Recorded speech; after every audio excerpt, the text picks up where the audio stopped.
Welcome back to Cold Combat Science. In today's video, I want to talk about breaking grips from the armbar position.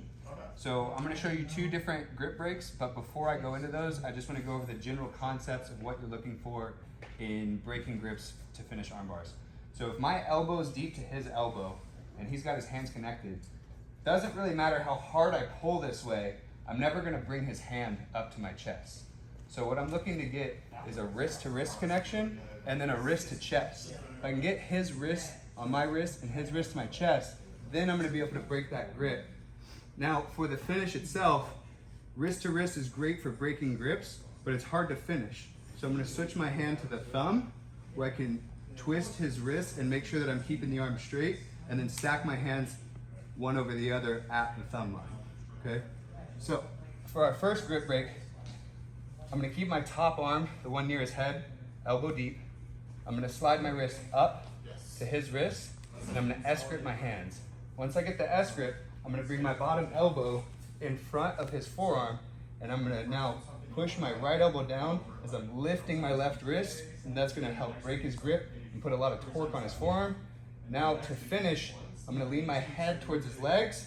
Right here I get the break, I'm wrist to wrist, I grab the thumb, and then I can finish the armbar. Make sure on the finish that you're still keeping your knees pinched and pulling a back heel, heel to butt motion.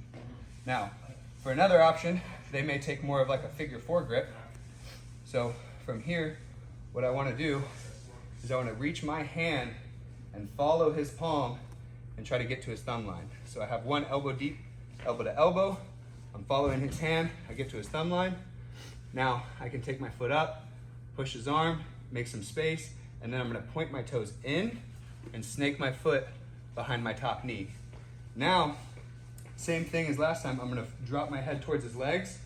Right here, I can get a strong push with the lock of my legs and my shin into his shoulder.